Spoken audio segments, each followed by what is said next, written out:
La educación arrastra una crisis de identidad desde hace unos 20 años. Tres tendencias profundas marcan nuestro tiempo: la digitalización, la globalización y la sostenibilidad del planeta. El propósito y la urgencia de transformación sistémica de la educación. De eso nos hablará Pepe Menéndez, asesor internacional en procesos de transformación profunda de la educación, especialista en liderazgo, innovación educativa y gestión del cambio, autor de Escuelas que valgan la pena y coautor de la colección de libros Transformando la educación. Muy buenos días, con ustedes, Pepe Menéndez. Hola, buenos días. Muchas gracias a Pilar Polo Educativo por la invitación. Como se ha dicho en la presentación por parte de las personas que han intervenido, realmente estamos en un momento, en una situación, digamos, de inflexión, crítica en el ámbito de salud, crítica también en el ámbito social, económico, y a mí me gustaría, pues, compartir algunas reflexiones.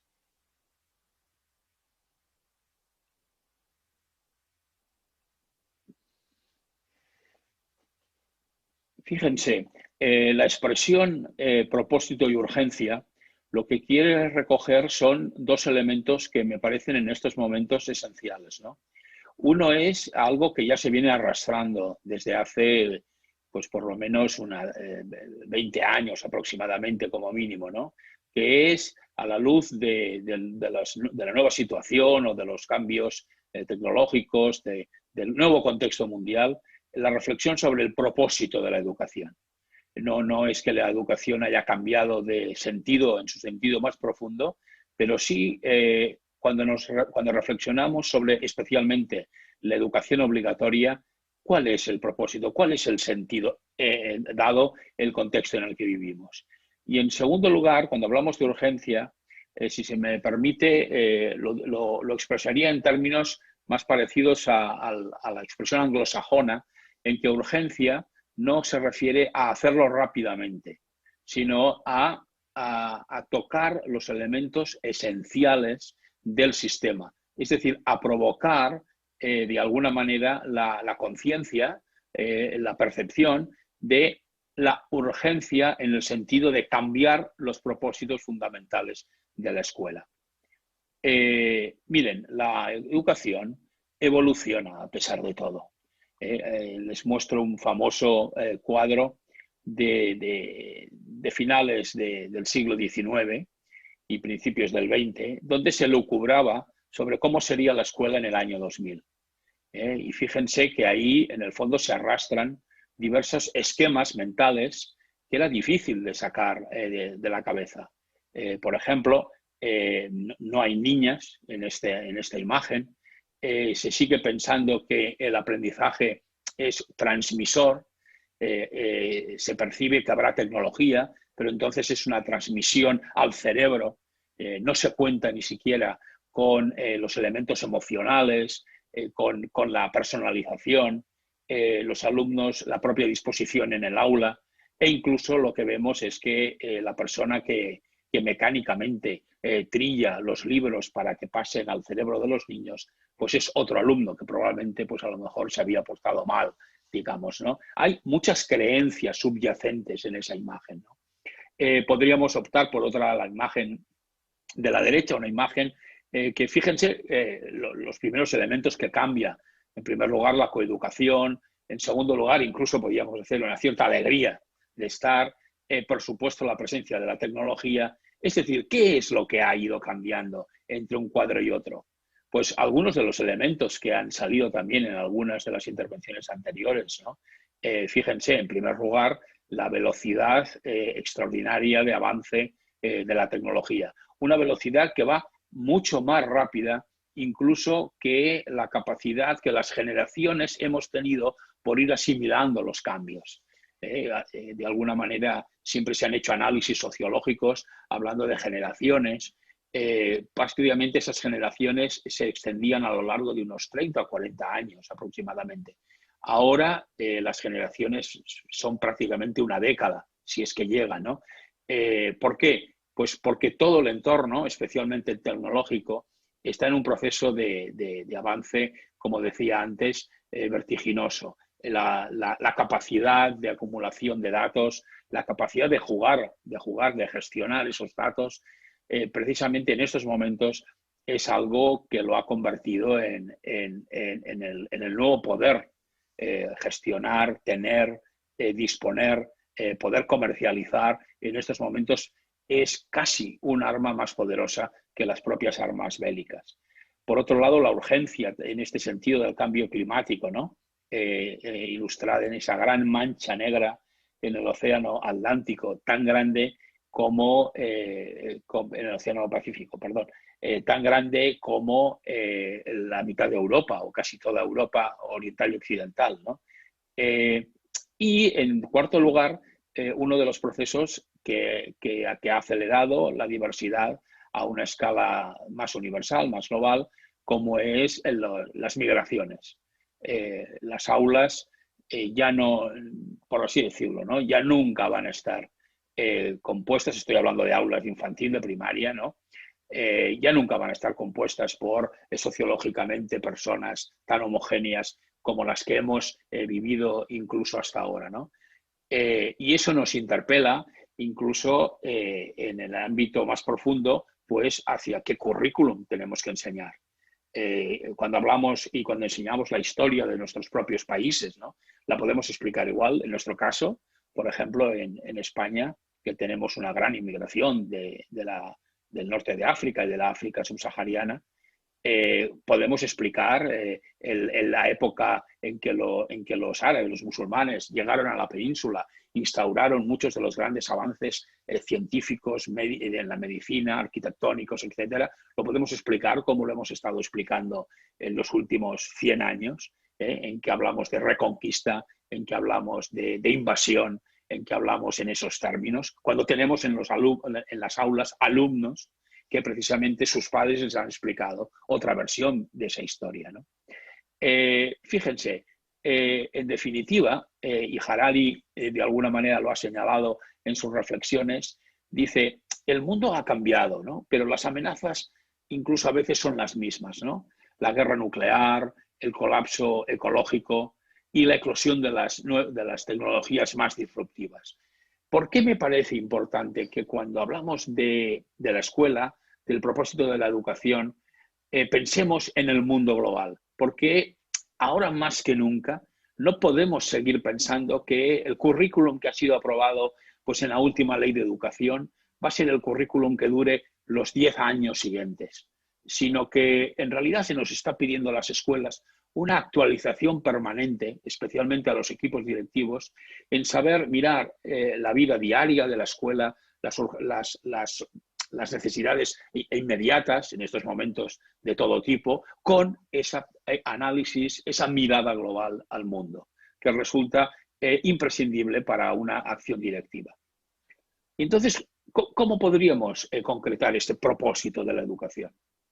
En realidad, desde mi punto de vista, lo deberíamos conectar en torno a dos ideas clave, dos ideas esenciales, que es la escuela, estoy hablando sobre todo de esta etapa de la escuela obligatoria, en definitiva es el marco que nos damos como sociedad para la formación y educación de niños que serán ciudadanos, de niños que ya tienen sus derechos, y que, en definitiva, estamos pensando que quisiéramos educarlos para un tipo de sociedad, para una sociedad más justa, más sostenible, más equilibrada, más democrática, etcétera, ¿no? Y junto a esa visión social, a esa visión colectiva, por supuesto, la atención al proyecto vital de las personas. La educación desde mediados del siglo XX cada vez se ha centrado más en la mirada personalizada, en la mirada de los derechos de los niños y de las niñas, no como simples números para ser como civilizados y educados y formados después para el mundo del trabajo, sino para desarrollar ese proyecto vital. Por eso se nos pide entonces a las escuelas conectar con la vida, pero conectar, el currículum es vida, pero si lo sabemos conectar, si no pudiera parecer un libro de un museo, un libro que no tiene nada que ver con la vida de los niños y de las niñas, ¿no? Acompañar esa formación integral. Y algo que desde UNESCO, especialmente, entre otros organismos internacionales, se ha repetido constantemente, ¿no? ¿Cuáles son los instrumentos de conocimiento y de habilidades que necesitarán estos jóvenes cuando terminen su etapa escolar y cuando continúen, por supuesto, aprendiendo a lo largo de toda la vida, pero cuando se sitúen en un momento mucho más central de aportación a la sociedad? Ahí está la clave del proyecto educativo. Miren, como les decía ahora, las propias Naciones Unidas lo sitúan dentro del marco de los Objetivos de Desarrollo Sostenible, el número 4, y habla, fíjense que es un lenguaje muy diferente al que probablemente ha dominado hasta, como insisto, hasta la segunda mitad del siglo XX, ¿no? Hablamos de garantizar una educación inclusiva. Fíjense que es un elemento desde el punto de vista de la percepción social. La educación inclusiva, en definitiva, significa que las familias piensan que todos sus hijos tengan las características que tengan las capacidades que tengan, tienen derecho a esa educación universal obligatoria, ¿no? O sea que ese es un gran reto a la escuela. La escuela inclusiva, desde luego, no se consigue con un rótulo que ponga derecho a la educación, sino se consigue con cambios, con transformaciones, con preparación, con formación, etcétera. Una escuela, una educación equitativa, que capaz de promover oportunidades de aprendizaje, capaz de que en realidad preparemos a nuestros estudiantes para aprender a lo largo de toda la vida, para ser a lo largo de toda la vida. O sea, 3 elementos, en definitiva, que podríamos decir serían los que caracterizarían una educación de calidad: inclusión, equidad y esta capacidad de aprendizaje permanente. Esto nos lleva a que no podemos perder de vista esta visión sistémica. Por eso hablaba de la urgencia de esa transformación. Si cambiamos por pedacitos, no vamos a conseguir cambios muy importantes. Si pensamos que los cambios vendrán porque un profesor en un aula haga algo diferente, realmente quizá los bisnietos de ese profesor puedan ver algún cambio, ¿no? En realidad estamos en una etapa, en una época claramente de equipos, claramente de redes, donde debemos disponer de esta visión en que si ponemos en el centro la escuela como el espacio de educar, como central, y su elemento primordial, enseñar y aprender, podemos ver que todos esos elementos que rodean el currículo, los docentes, los espacios, los alumnos, la organización, si tocamos solo uno de ellos, los hemos de tocar todos. Si hablamos de un currículum flexible, un currículum con sentido, si hablamos de docentes que trabajan en equipo, como decía ahora, si hablamos de espacios polivalentes, si hablamos de una organización centrada en las necesidades de los alumnos, si hablamos, como insiste mucho un buen referente pedagógico, John Hattie, de los alumnos, en la búsqueda del compromiso para aprender. Nosotros necesitamos que los alumnos estén comprometidos en el aprendizaje, pero no lo estarán por obligación pura. Ya nadie hace las cosas por obligación pura, ya nadie lo hace. Podríamos recordar tiempos en que esto funcionaba, también pensemos en las consecuencias de aquellos tiempos en que se hacían las cosas por pura obediencia o por pura disciplina, ¿no? Me gusta citar esta referencia, y perdonen un poco también a mi propia tradición, de muchos años en escuelas de jesuitas, que el padre general en el año 17, en el encuentro de Río de Janeiro, señalaba como estos elementos característicos, ¿no? En realidad, ¿qué es la educación? Es la capacidad de abrir la comprensión al mundo en el que vivimos. Claro que hay una parte de esa comprensión que viene del conocimiento de lo que han hecho todas esas generaciones pasadas, de aquella cultura, de aquellos saberes que heredamos y que la escuela transfiere. Pero tienen que ser vinculados a un proceso de percepción, de significación, por supuesto de recordar aquello que somos y de dónde venimos. Se suele decir para no repetir los mismos errores, aunque eso sea históricamente de bastante dudosa aplicación, ¿no?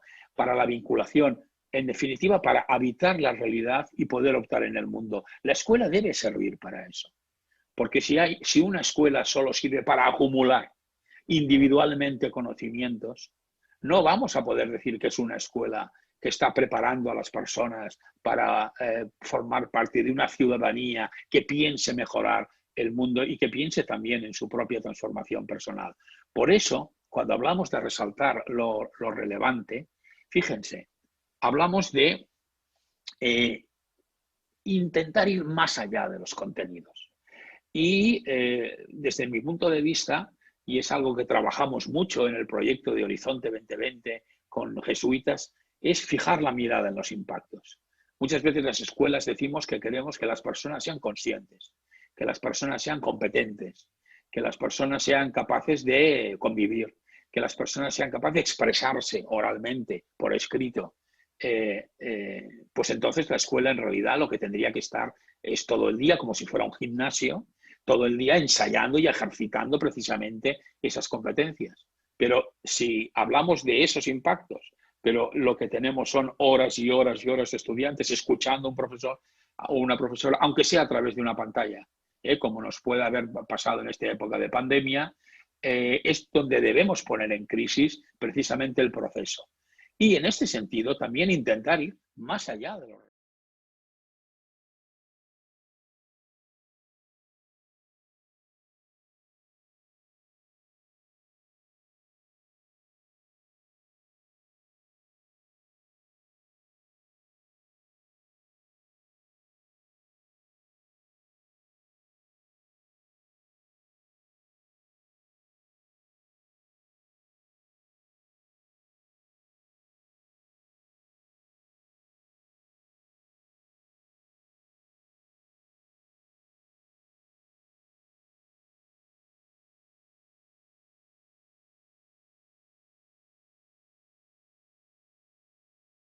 conciencia respecto, por ejemplo, a la capacidad de aprender con otros.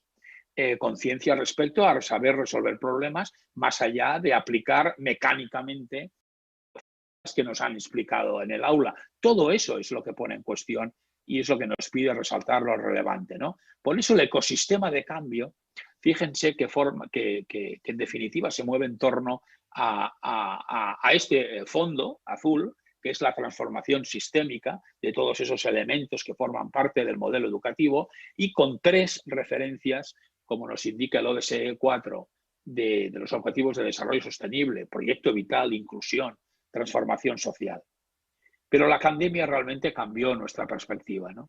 La pandemia se suele decir, puso en primer plano la urgencia de muchos de los elementos que ya estaban, pero los puso en mayor plano. ¿Por qué? Porque la pandemia hizo que las desigualdades subieran.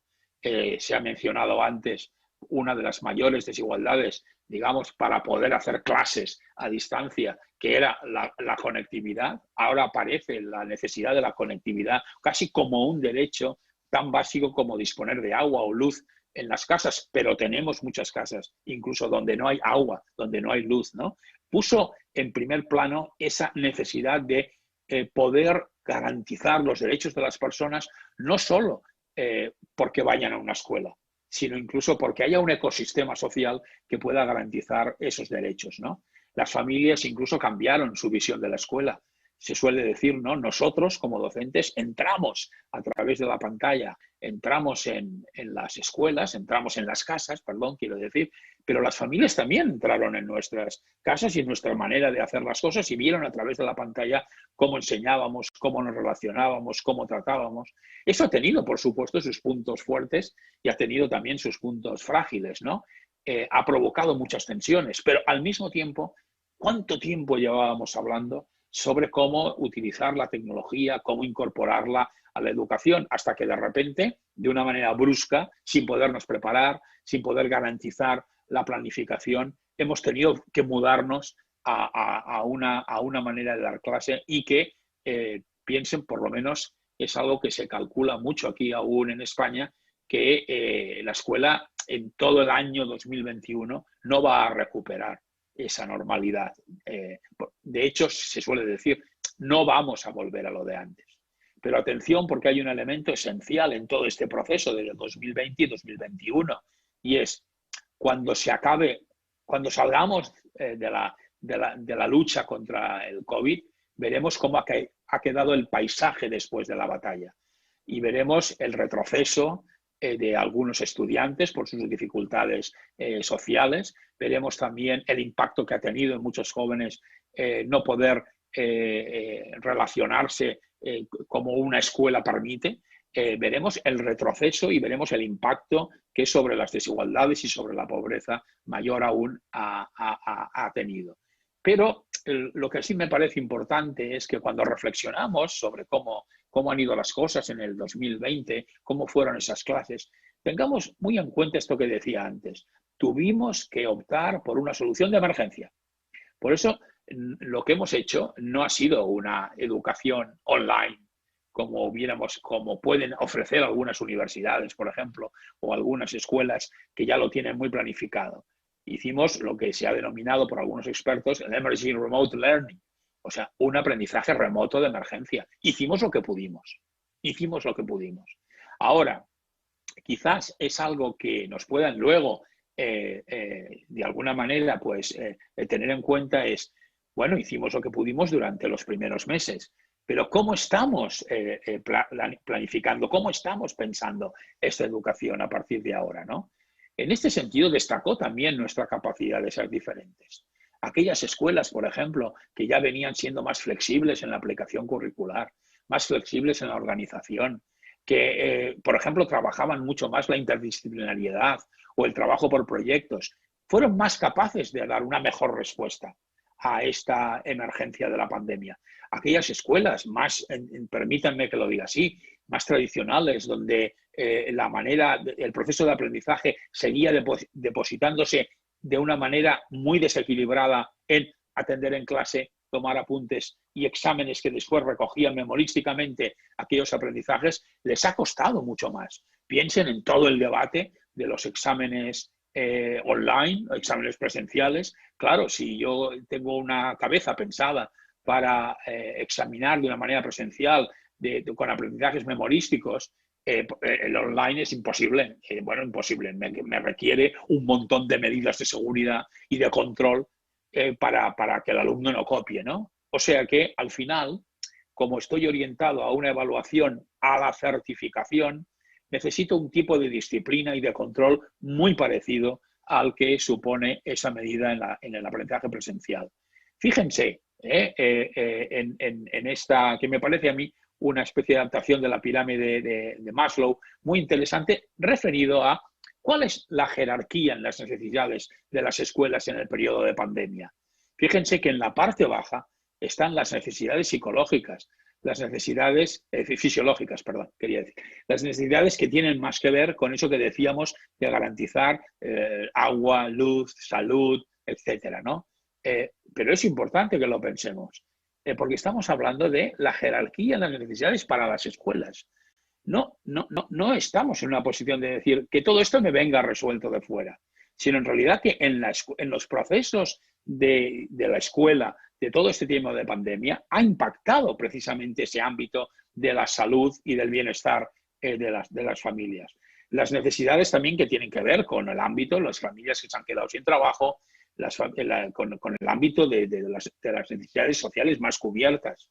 La necesidad que tiene que ver con el ámbito relacional, ¿no? Con el sentido de la conexión, con la amistad, con la familia.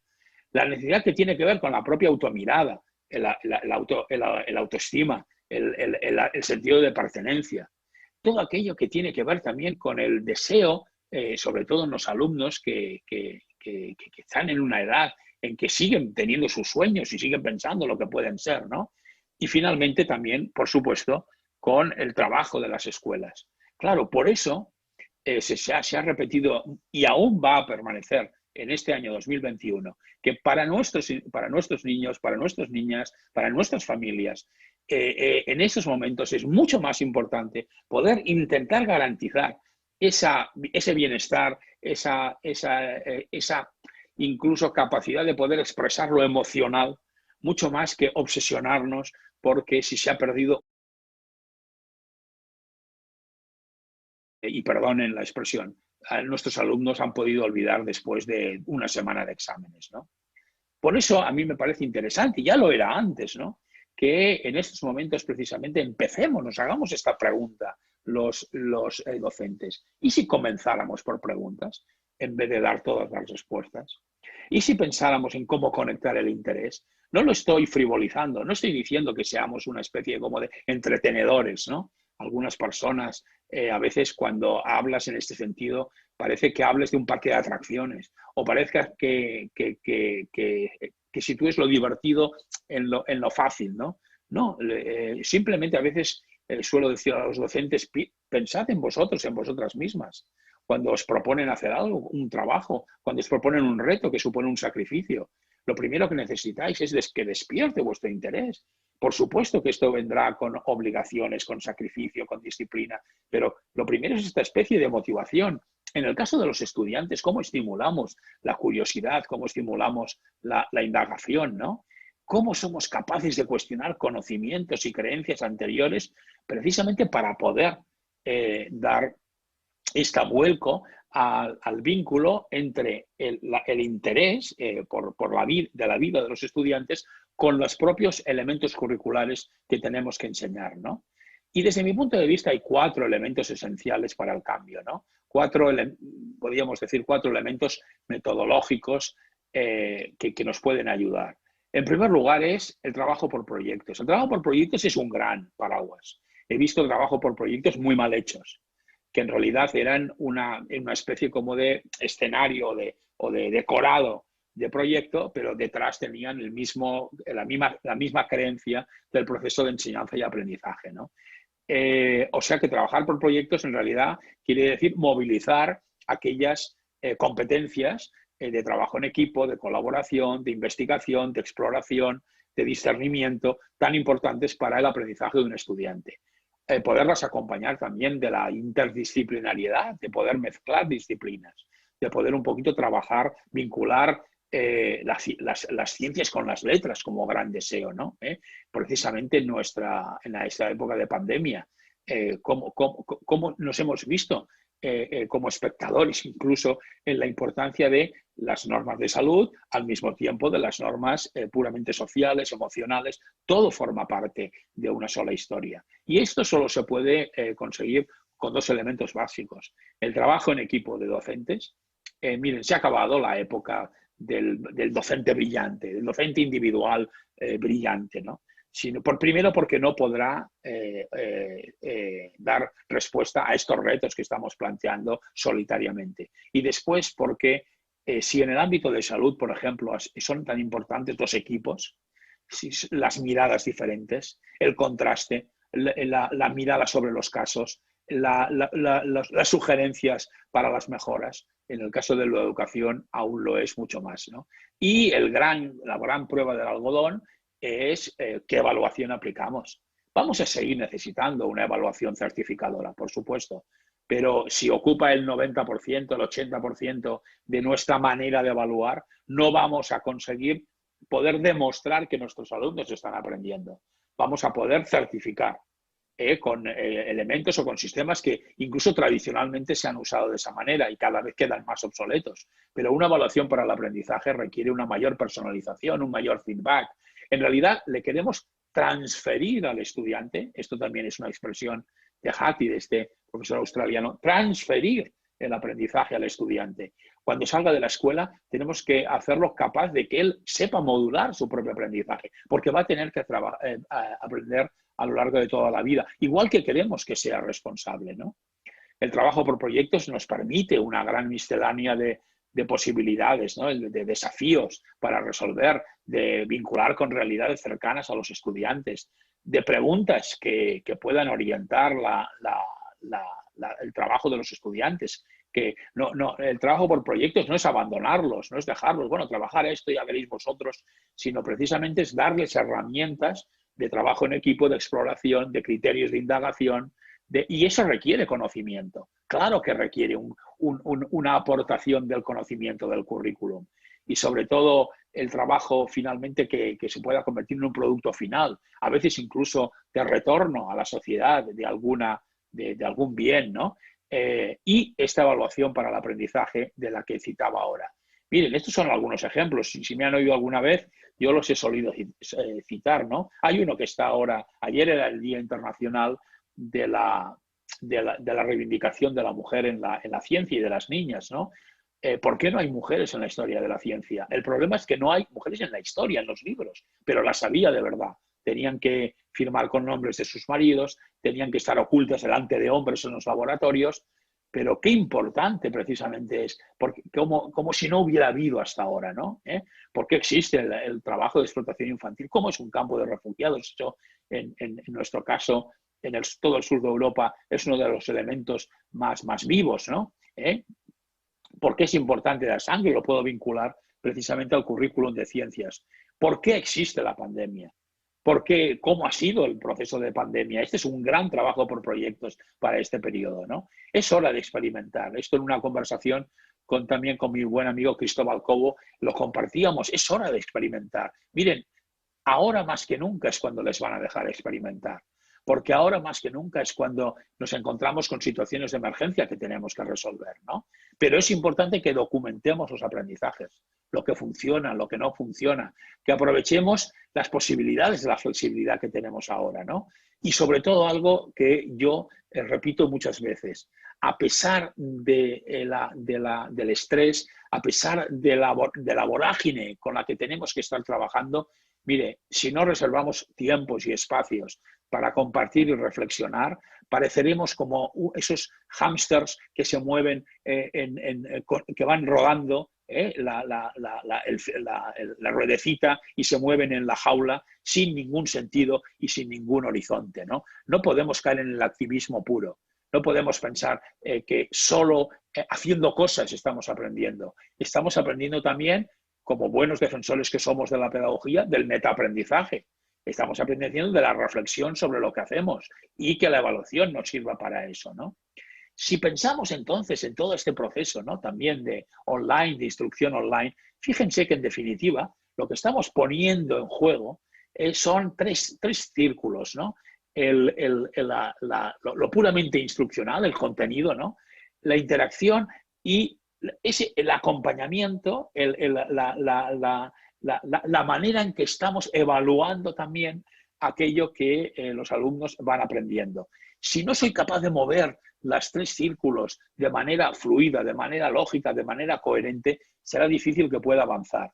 Miren, si pensamos en el aprendizaje híbrido que nos hemos visto obligados a poner en marcha, piensen que también nos ayuda a transformar procesos de aprendizaje. Porque por un lado, si rompemos esta individualidad de que cada profesor haga lo que le parezca de manera online, sin pensar que el estudiante está 5 o 6 horas detrás de una pantalla. Si pensamos incluso que es una de las recomendaciones que deberíamos insistir en nuestros gobiernos, en la vuelta al aprendizaje presencial, porque también, por ejemplo, en España se ha demostrado que la capacidad de contagio en las escuelas ha sido muy baja y que eran mayores los beneficios de la presencialidad en la escuela, de la socialización, especialmente de jóvenes, de niños, etcétera. Pero si pensamos en algunas de las ventajas o de los beneficios que nos ha dado el aprendizaje híbrido, por ejemplo, pues podremos pensar en la sincronía, ¿no? En cómo en realidad podríamos personalizar mucho más, eligiendo mejor los momentos sincrónicos en que necesitamos que todos los estudiantes estén juntos haciendo lo mismo, que no hace falta que sean 6 horas al día en la propia escuela, ¿de acuerdo? O sea que ahí hay elementos de reflexión que son muy interesantes. Fíjense, a mí me parece que yo por lo menos lo utilizo muchas veces, corazón instruccional, ¿no? Este núcleo pedagógico del profesor de Harvard, Richard Hermon, que pone la tarea en el centro y sitúa los 3 elementos del triángulo, el contenido, el estudiante, el profesor, en el sentido qué papel hace el contenido, qué papel hace el estudiante, qué papel hace el profesor, y él nos advierte, si yo quiero mejorar, por ejemplo, los aprendizajes de los estudiantes, tengo que estar permanentemente repensando qué contenido es el que voy a priorizar, cuál es el papel que le voy a dar al estudiante, qué tareas va a hacer y cuál es el papel que va a tener el profesor. Suele decir Elmore, si yo toco uno solo, los estoy tocando todos. No voy a mejorar el aprendizaje de los estudiantes, por ejemplo, haciéndoles a todos de manera homogénea memorizar más vocabulario, porque creo que así aprenderán más. ¿Pero cómo? Memorizando. Y el profesor explicándolo. No, tendría que pensar, bueno, pues si los estudiantes, un grupo importante de estudiantes muestran una dificultad por asimilar esos contenidos, tendré que revisar cuáles contenidos tengo que priorizar y cómo lo van a hacer profesor y estudiante, ¿no? Así que Elmore un poco lo que nos invita es a construir estas teorías de potente acción pedagógica, es decir, a que equipos de docentes hagamos hipótesis. Si yo pretendo que los estudiantes aprendan esto y los agrupo de esta manera y les pongo estas tareas, conseguiré, por ejemplo, pues un trabajo colaborativo, conseguiré que aprendan los verbos irregulares en inglés, conseguiré además que luego los expresen y conseguiré estos contenidos de ciencias que están en el currículum. En definitiva, la idea es que podamos ir construyendo escuelas cohesionadas con un alto desarrollo profesional a la hora de plantear el aprendizaje. Y eso nos lleva a prever, a orientar, a reflejar, no a hacer una evaluación retrospectiva. Es un poco quizá algo que nos ha ocurrido históricamente. Un profesor o una profesora en clase vamos explicando, vamos poniendo tareas a los estudiantes y al final de todo ponemos un examen, incluso lo ponemos pensando, bueno, ¿cómo ha ido la evaluación? En realidad tendríamos que, por así decirlo, hacerlo al principio. Es decir, y proponer a los estudiantes, clarificar, evidenciar, dejar muy claro que estos son los aprendizajes que yo os propongo que vamos a conseguir. Estas son las competencias transversales que vamos a hacer. De ahí el papel interesante que pueden tener las rúbricas en la escuela. Así que, en definitiva, a la hora de poder pensar en una transformación, se trata un poco de poner nuevamente todos estos círculos en movimiento, ¿no? Los recursos de los que disponemos, los objetivos de aprendizajes transferidos, claros, dichos a los estudiantes con claridad. Poner el foco en competencias y poner el foco en el conocimiento, en la priorización del conocimiento que quiero que los estudiantes obtengan. En la atención a las emociones, la atención a la propia vivencia de los estudiantes. Esto que les decía antes, el papel de la tecnología, el valor de la sincronía y luego, por supuesto, tener en cuenta las desigualdades, ¿no? La pregunta sería, ¿estamos preparados? Miren, yo creo que estamos preparados porque tenemos mucha experiencia profesional y educativa, porque yo creo que globalmente podemos decir que hay una disponibilidad para salir de las áreas tradicionales de lo que estábamos haciendo. Y sobre todo porque yo creo que también existe en muchísimos docentes, en muchísimas docentes, el deseo de aprender con otros, de los propios estudiantes y de alguna manera que eso nos lleve un poquito a tener clara que con apoyo mutuo, con el deseo de no desfallecer nunca, poder conseguir algo. Miren, si me permiten esta cita del libro que publiqué en febrero y que era un intento de pensar o de reflexionar sobre la propia transformación educativa, la transformación de una educación centrada en la acumulación de conocimientos enciclopédicos ha quedado sobrepasada por el propósito del siglo XXI de la formación integral, de que la persona sea el elemento nuclear en torno a que construimos su proyecto vital. Y eso nos invita a unos cambios fundamentales en la estructura tradicional de la organización de la escuela. No solo tenemos que repensar lo que hacemos en el tiempo escolar, sino cómo lo hacemos y para qué lo hacemos. Esa es mi invitación a la hora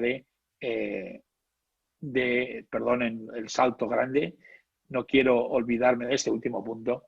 Esa es mi invitación, decía, en la reflexión final. Muchísimas gracias y ahora estaré encantado de poder responder algunas de sus cuestiones. Muchas gracias, Pepe Menéndez, por esta charla tan interesante. Y sí, han llegado preguntas de los participantes, así que vamos con la primera de ellas. ¿No se debería cambiar la visión desde los institutos de formación docente? Sí, por supuesto. Cuando hablamos de cambios de la visión sistémica, en realidad estamos hablando de todo el proceso.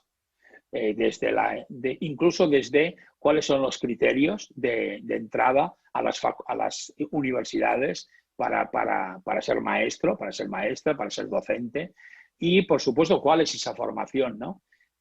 Fíjense que hace un poquito, no demasiado antes de la pandemia, todos los debates que había sobre la tecnología, incluso cómo se llamaba a las escuelas de formación del profesorado para que las prepararan en tecnología y cómo se minusvaloraba como algo que parecía que deshumanizaba. Fíjense ahora cómo nos hemos encontrado.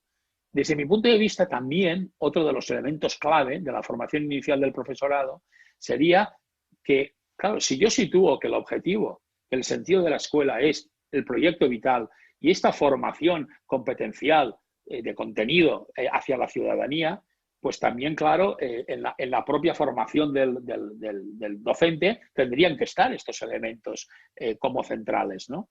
Y eso requiere, desde mi punto de vista, una formación inicial mucho más colaborativa, mucho más compartida y mucho más práctica que la que sostienen la mayor parte de los centros universitarios de formación. De las plataformas virtuales, ¿son una buena herramienta? ¿Se utilizan con todo su potencial? Mire, las plataformas virtuales al final son como decía, una herramienta, ¿no? Es como un coche. Yo tengo un coche. Claro, si tengo un coche y quiero ir desde el norte al sur de Argentina, necesitaré un tipo de vehículo, necesitaré unas prestaciones, necesitaré de alguna manera pues una visión de vehículo diferente. Si necesito un vehículo para moverme por Buenos Aires, bueno, lo ideal sería realmente moverse en metro o en transporte público, o si lo necesito para el corto, también busco otro tipo de vehículo. Las plataformas lo que no deben hacer o lo que no debemos caer es en lo que nos ha pasado históricamente con los libros de texto, que al final han acabado determinando nuestra manera de entender el proceso de enseñanza y aprendizaje. La plataforma debe, y hay plataformas que responden perfectamente, deberían responder a las necesidades que yo he acordado, que la institución educativa ha acordado, que van a ser las herramientas del proceso de enseñanza y aprendizaje, si son colaborativas, si sirven precisamente para discernir y para separar, para tener criterios sobre la elección de contenidos, sobre todo en este ámbito colaborativo, en este ámbito de trabajo en equipo.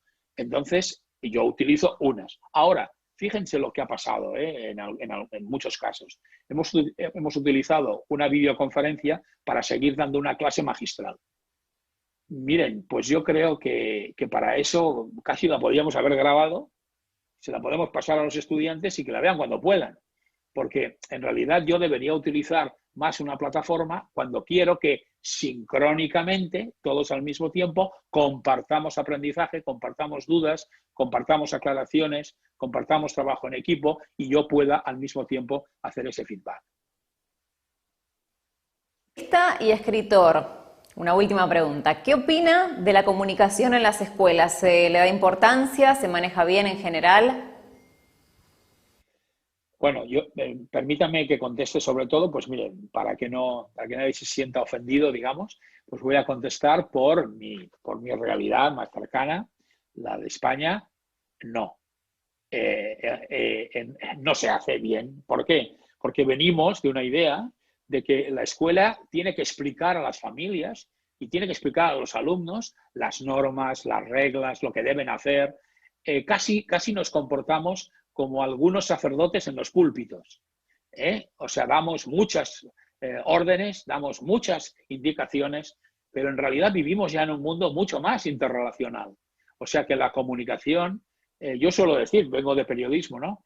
Si un anuncio de publicidad de la televisión parte de la idea de que en los primeros 3 segundos tiene que atrapar la atención de la persona que está, del espectador, si me lo permiten, casi un profesor debería pensar cómo puedo atrapar yo la atención de mis estudiantes o de las familias en los primeros 5 minutos. Atrapar en el fondo no quiere decir hacer cosas raras, sino estar atento no solo a lo que yo digo, sino a cómo es recibido en los demás. y sobre todo, si vamos a hacer procesos de cambio, si vamos a transformar cosas, es muy importante la comunicación, es muy importante hablar con las familias, explicar lo que queremos. Yo creo que a veces en la escuela no somos muy conscientes de que es muy importante que nos hagamos entender y que no todo el mundo maneja nuestro lenguaje, que no todo el mundo maneja nuestra jerga típica profesional, sino cómo impacta lo que queremos en los otros. Pepe, muchas gracias. Lo dicen los participantes también a través de nuestro chat. Lo pueden encontrar en @pepeme. Allí se define como un apasionado de la educación desde 1981 y lo ha demostrado con este fantástico aporte. Así que muchísimas gracias por formar parte de este congreso. Muchísimas gracias a ustedes por la invitación y un saludo y muchísimo ánimo para el curso que comienza en todo el país.